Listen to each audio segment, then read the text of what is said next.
Fim de ano chegando e com ele o período de matrícula nas escolas públicas. E mais uma vez a preocupação dos pais é com a falta de vaga para os filhos em creches de todo o estado. Fim de ano que também mexe com o estresse das pessoas. Pesquisa revela que filas em supermercados, lojas cheias e contas acumuladas aumentam a irritabilidade da população. Dia D contra a dengue. Santa Catarina começa a intensificar ações de combate ao mosquito Aedes aegypti. Isso e muito mais a partir de agora no Band Cidade.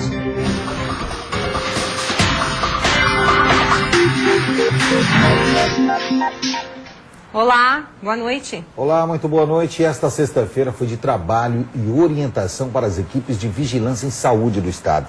Hoje foi o dia de combate ao mosquito Aedes aegypti. Nader, a chegada do verão e a época de chuvas favorecem a proliferação do mosquito transmissor da dengue, zika vírus e febre chikungunya. E por isso as ações de conscientização vão se intensificar a partir de agora. As equipes de saúde de Santa Catarina e entidades parceiras apresentaram hoje as ações para a temporada 2016-2017. A chegada do verão e da época de chuvas preocupa, porque favorece a proliferação do mosquito Aedes aegypti, transmissor da dengue, zika vírus e febre chikungunya. A gente observa, a maior parte dos focos é encontrado em lixo e em sucata, então a importância da participação da população com relação a isso. Se cada um terreno, nós vamos mudar a situação da dengue em Santa Catarina. As 1.080 escolas do estado também são importantes aliadas para prevenir essas doenças. Durante o ano, os 600 mil estudantes da rede pública estudaram o assunto.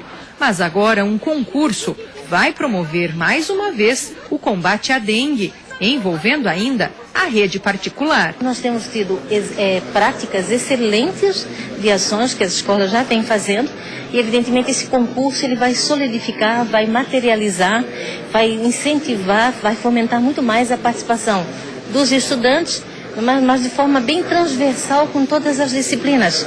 Não vai ficar só na disciplina de biologia. Este ano, até agora, foram verificados 6.661 focos do mosquito, menos do que em 2015. Mas o número de municípios aumentou de 114 para 136. E as cidades consideradas infestadas também, de 28 para 50. O que preocupa muito é que quando há a introdução, a presença do mosquito Aedes aegypti num município, cada vez mais com a dispersão dele fica difícil o controle. Por isso que nós temos que investir rapidamente para diminuir a população do mosquito o mais rápido possível antes do início agora da temporada de chuvas. De acordo com o último boletim divulgado pela Diretoria de Vigilância Epidemiológica, de janeiro a dezembro deste ano, foram confirmados 4.379 casos de dengue no estado, 85 casos de febre chikungunya e 59 de zika vírus, incluindo 8 deles com transmissão em território catarinense, o que não acontecia até o ano passado. O Dia Nacional de Combate ao Aedes aegypti aconteceu na semana passada e, a partir de agora, todas as sextas-feiras serão dedicadas ao tema no país. Só em Santa Catarina já foram vistoriados 57.176 recipientes em 2016. Ele pode transmitir febre alta e também pode chegar até internar as pessoas. A gente procura onde é que tem água parada, onde é que pode ter, E se a gente vê, daí a gente pega e joga essa água fora e joga no lixo. Porque senão ela atrai dengue. Pode dar febre alta e causar danos para as outras pessoas.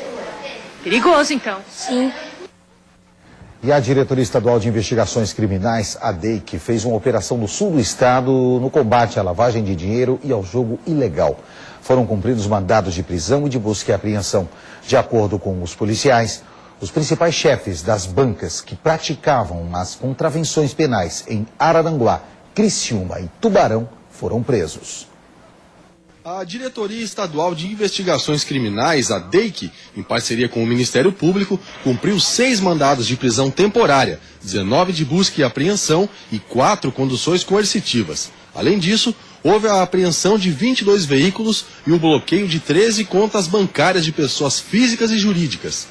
O delegado Schneider contou que os policiais conseguiram pegar vários documentos, que vão ser importantes para a investigação, e mais uma grande quantia em dinheiro. Ainda estamos contabilizando essa quantia de dinheiro, mas chega a cerca aproximadamente de R$100 mil dinheiro em espécie. A ação, que leva o nome de Castelo de Cartas, ocorreu simultaneamente nas cidades de Araranguá, Criciúma, Balneário Arroio do Silva, Tubarão, Gravatal e Balneário Rincão, no sul do estado. A investigação, que estava sendo feita há 1 ano, teve início após uma denúncia anônima. Começou com uma denúncia anônima, né, como eu falei um pouco anteriormente, que o jogo do bicho estaria ocorrendo livremente na cidade de Araranguá e que teria a conivência de agentes públicos locais. Segundo a DEIC, são apurados os crimes de corrupção ativa, corrupção passiva e tráfico de influência, os quais eram praticados com auxílio de agentes públicos. A gente tem uma posição aí de um momento que era de omissão, né, com agentes públicos, de não realizar o enfrentamento à repressão. Isso partiu de uma denúncia anônima e agora nós estamos averiguando isso, né, se havia alguma contrapartida financeira. Quais devem ser os próximos passos agora, delegado? Bem, nós queremos fazer mais algumas diligências, até por conta disso que as pessoas estão presas temporariamente, para que não atrapalhe as nossas próximas diligências, e também analisar o material apreendido e vários desses fazer a perícia para aí sim nós verificarmos aí outros crimes que nós temos suspeitas, né? Em Lages, no Planalto Serrano, ladrões levaram 15 armas de uma loja. A Polícia Civil investiga o caso. O crime foi registrado por volta das 3h30 da manhã. Os ladrões quebraram a porta da loja com uma marreta e depois destruíram a estante onde as armas estavam expostas. Ao todo, 15 armas foram levadas, entre revólveres, pistolas e até mesmo espingardas calibre 12. 3 fizeram a ação, um ficou na porta com radinho e 2 entraram com mochila, e um com marreta e outro com rádio. A Polícia Civil já recebeu as imagens das câmeras de monitoramento e agora trabalha para tentar identificar os criminosos. O proprietário da loja vai intensificar a segurança no local. A gente já tem o comércio de armas e munições há 26 anos, né? Nunca tivemos problema. O Exército e a Polícia Federal já foram informados sobre o furto das armas e também estão ajudando nas investigações. Até o momento, ninguém foi preso. E você vai ver depois do intervalo, todo ano é a mesma coisa. O drama dos pais que precisam conseguir vagas para os filhos em creches. E é preciso ter cuidado com as correrias de fim de ano. Esse tipo de estresse pode ser prejudicial à saúde.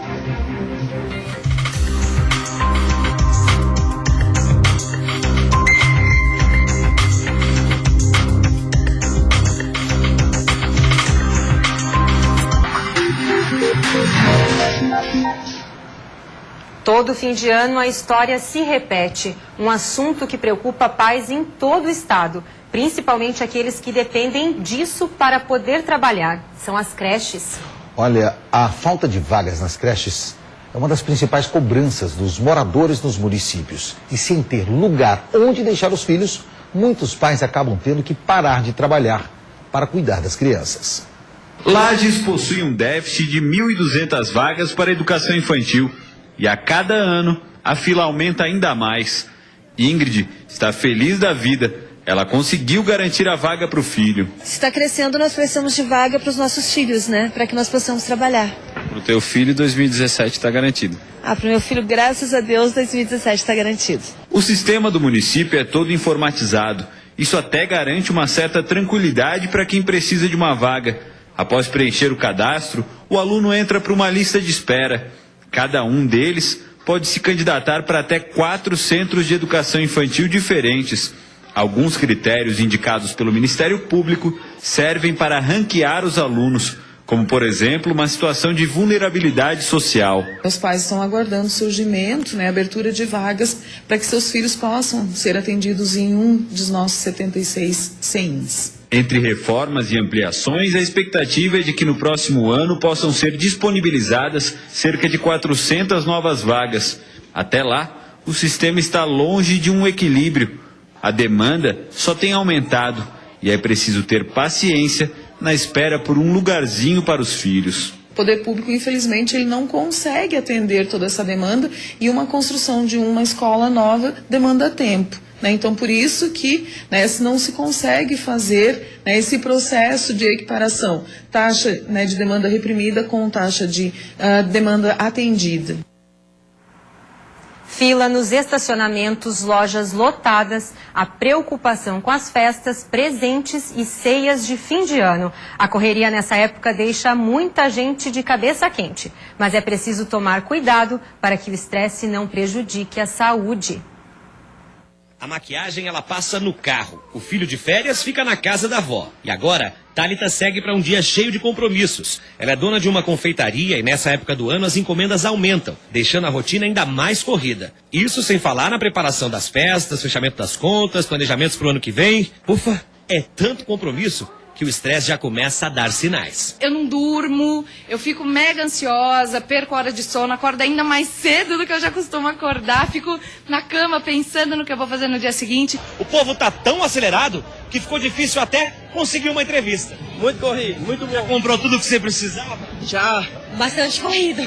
O que é que você tem que fazer? É compra de final de ano, cuidar do menino nas férias? É isso tudo e já pensando no material escolar, né? De acordo com uma pesquisa feita com quase 700 pessoas, o estresse brasileiro tende a aumentar 75% no final do ano. As lojas ficam lotadas e até mesmo achar uma vaga no estacionamento pode esgotar a paciência. Além disso, é nessa época que muitos começam a planejar o próximo ano, que já chega cheio de contas para pagar. Mas cuidado, se você não pisar no freio, as consequências podem prejudicar a saúde. Ela começa a ficar um pouco mais irritada. A qualidade de sono está um pouquinho alterada ou muito alterada. O apetite sexual está diminuído. Já que não dá para deixar os compromissos de lado, algumas horas de lazer na rotina ajudam a aliviar o estresse. Você pega, vai num parque, fica o dia inteiro, toma uma água, um suco, você já tomou sol, teve o seu momento de lazer. De graça é democrático e as pessoas acabam não fazendo isso. E depois do intervalo, os desafios do novo presidente da Federação Catarinense de Futebol, depois da tragédia com um avião na Colômbia. E ainda hoje, ex-governador Jorge Munhausen recebe a mais alta honraria, a medalha Anita Garibaldi. A gente volta rapidinho depois do intervalo.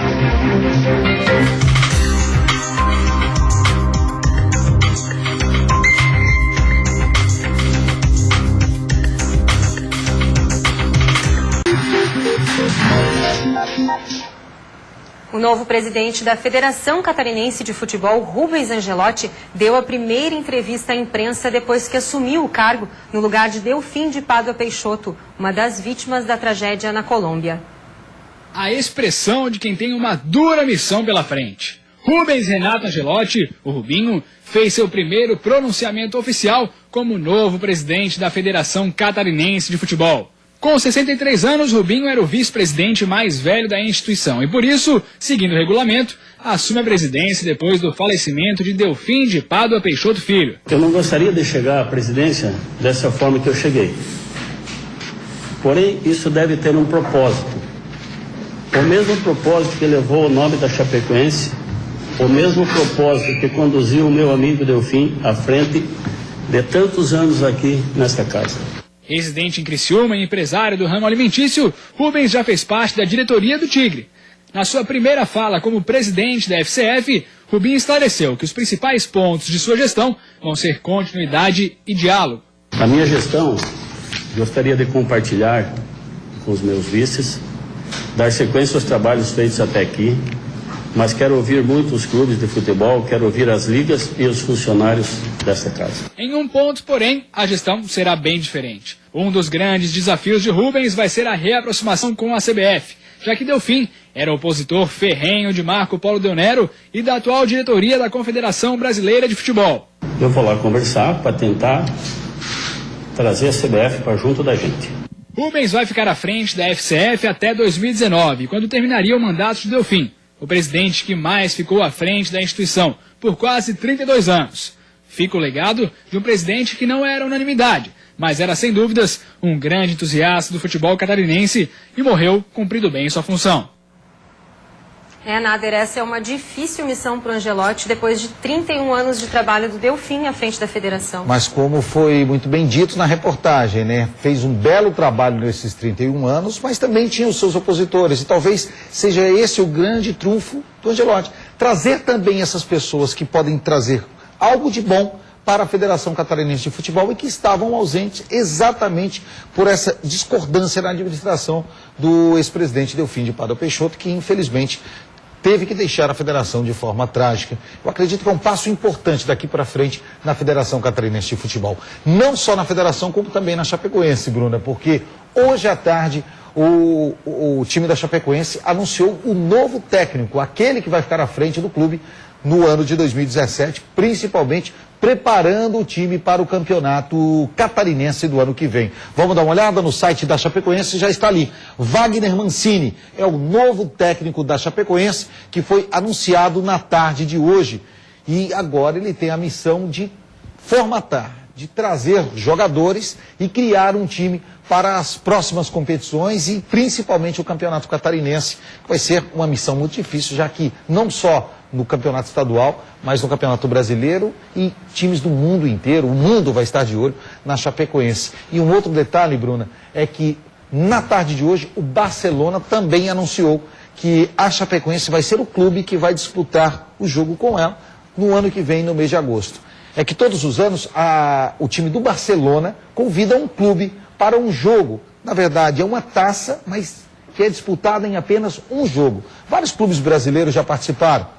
Por exemplo, Internacional, Flamengo, Santos. O Internacional chegou a ser campeão desta taça em 1982. Um dos lados trágicos dessa competição, que é disputada em apenas um jogo, foi o Santos, que acabou perdendo de goleada por 8-0 e trazendo até uma lembrança negativa para os brasileiros. Mas, pelo menos, dessa vez, vai servir também como uma homenagem aos jogadores da Chapecoense que perderam a vida de forma tão trágica. Jogo que acontece no mês de agosto de 2017, Chapecoense e Barcelona. E depois do intervalo, sessão especial comemora os 35 anos do Tribunal Regional do Trabalho em Florianópolis. E você vai ver como foi a linda homenagem ao ex-governador Jorge Conder Bornhausen, que recebeu uma das maiores honrarias de Santa Catarina, a medalha Anita Garibaldi.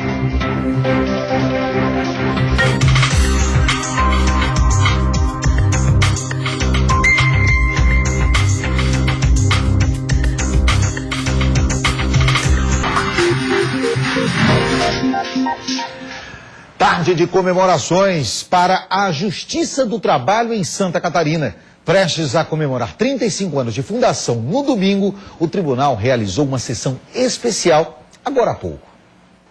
O Tribunal Regional do Trabalho da 12ª Região está atuando no estado há 3 décadas e meia e já acumula 2 milhões de julgamentos desde o início das atividades. Em sessão solene, 5 desembargadores da primeira formação do Pleno e 5 servidores que continuam na ativa desde a criação do órgão em 1981 foram homenageados.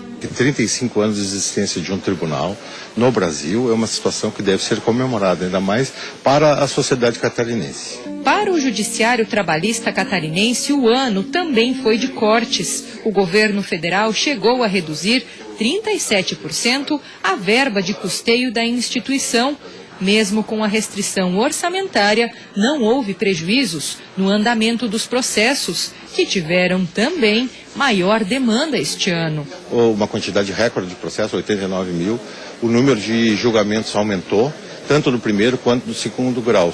Embora com alguns percalços. O tempo médio ainda poderia ser melhor, na minha visão. Mas estamos trabalhando, apesar de termos uma redução de servidores e magistrados no nosso quadro atualmente. As maiores honrarias de Santa Catarina foi entregue hoje ao ex-governador e ex-ministro brasileiro Jorge Conder Bornhausen.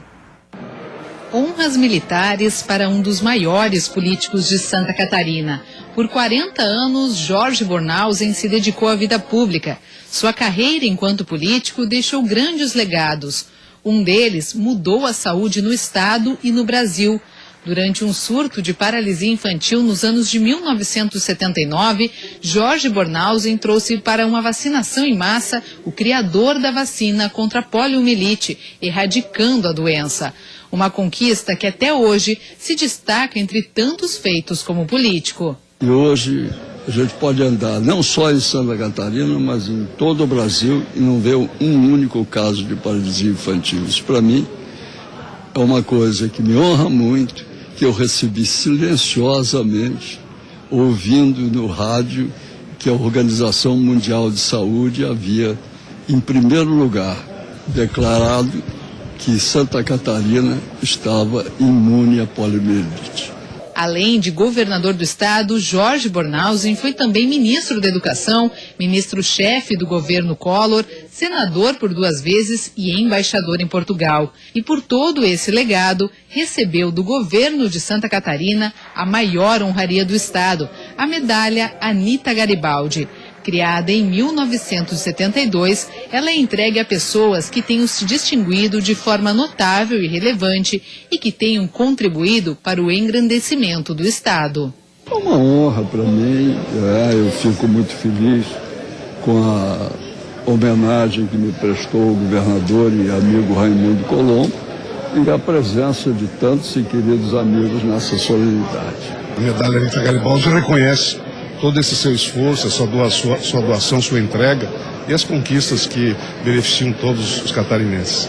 Em seu discurso durante a homenagem, Jorge Bornhausen, que se distanciou da vida pública há 10 anos, relembrou toda a sua trajetória na política, que iniciou em 1966.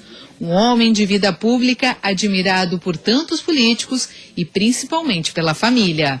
Um cidadão de valores firmes, um homem de cabeça erguida, uma pessoa que enfrenta as dificuldades com grandeza e que principalmente sempre pensa no bem. E essa é a figura do Jorge Bornhausen, um jovem de cabeça, como eu disse no depoimento, um homem que não envelheceu pela idade. É um homem que olha o seu país para o futuro, no alto dos seus quase 80 anos, e tenta procurar ajudar com seus conselhos nesse momento, porque ele já não está mais na vida pública, a que o país possa melhorar, ou que o seu estado possa melhorar, né? Um homem incentivador dos jovens políticos, como o filho Paulo Bornhausen e também o governador Raimundo Colombo, que começou sua carreira na vida pública após o incentivo de Jorge Bornhausen. Nós nos conhecemos, eu era muito jovem, eu participava do movimento de encontro da igreja em Lages, e nós queríamos construir um centro de convenções para as nossas reuniões, um seminário, né? E aí eu fui pedir ajuda, e levei ele, mostrei o que se fazia na área social, e ele disse, olha, tens uma missão, vamos trabalhar junto no governo. E a partir dali, estou falando de 1979, eu era muito jovem, estou até hoje. A cerimônia de entrega da medalha Anita Garibaldi foi acompanhada de perto por centenas de pessoas que lotaram o Teatro Pedro Ivo e que fizeram questão de dar um abraço e parabenizar o homenageado Jorge Conder Bornhausen. Boa noite para você, bom fim de semana. E lembre-se, o que se leva dessa vida é o que se vive. Boa noite para você, um ótimo final de semana e até segunda-feira.